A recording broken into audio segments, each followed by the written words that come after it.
যেরকম কথা দিয়েছিলাম যে শ্রাবণ মাসের ফাইন্যান্সিয়াল আর ম্যারেজ রিলেটেড প্রবলেমের জন্য রেমেডি শেয়ার করব। যারা যারা ফাইন্যান্সিয়ালি স্ট্রাগল থেকে বেরোতে পারছো না, ইনকাম বাড়ছে না, প্রমোশন আটকে যাচ্ছে, ক্লায়েন্ট গ্রোথ বাড়ছে না, বা লোন ধার দেনা থেকে বেরোতে পারছো না, তাদের জন্য এই রেমেডি।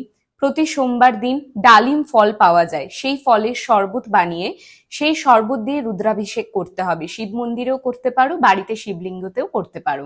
এবং চালের পায়েসের ভোগ তৈরি করে তার মধ্যে একটু কেশর দিয়ে সেই ভোগ শিব পার্বতীকে কিন্তু দিতে হবে। এটা করে দেখো। আর যারা ম্যারেজ লাইফে অবস্টাকেলস ফেস করছো, বা নিজেদের সম্পর্ক ম্যারেজ অব্দি নিয়ে যেতে পারছো না, অথবা third person related problem face করছো, বা ম্যারেজের পর মনে হচ্ছে হাজবেন্ড ওয়াইফে আন্ডারস্ট্যান্ডিং এ প্রবলেম হচ্ছে, থার্ড পার্সন রিলেটেড প্রবলেম হচ্ছে, তারা প্রতি সোমবার দিন হাজবেন্ড ওয়াইফ অথবা বয়ফ্রেন্ড গার্লফ্রেন্ড মানে কাপলরা মিলে শিব মন্দিরে গিয়ে পঞ্চামৃত দিয়ে